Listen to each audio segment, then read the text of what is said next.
Et ce drame survient à un moment où le pays du Cèdre traverse une crise économique et une crise politique sans précédent.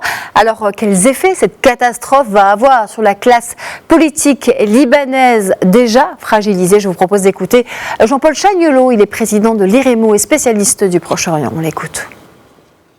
C'est une sorte de révélateur, au fond, cette affaire de l'incurie absolue de la classe politique libanaise. Donc le problème, c'est que on pourrait imaginer que la classe politique se ressaisisse et écoute la société civile qui lui demande des réformes profondes, que la communauté internationale voudrait aussi voir se faire, mais j'ai le sentiment que la résilience de cette classe politique est si forte que malgré cette immense catastrophe, je crains que les choses ne changent pas vraiment, quoi. Il y a eu tellement d'autres drames d'ampleur au Liban, à partir desquels on espérait des changements en profondeur et rien ne s'est passé. Je prendrai un exemple qui évidemment est d'une toute autre nature, mais par exemple l'assassinat de l'ancien Premier ministre Rafik Hariri en 2005, ça avait été un bouleversement politique terrible. On avait voulu créer un tribunal spécial pour le Liban, on avait voulu réformer beaucoup de choses, et en définitive rien ne s'est passé. J'espère me tromper, mais je suis assez pessimiste pour la suite.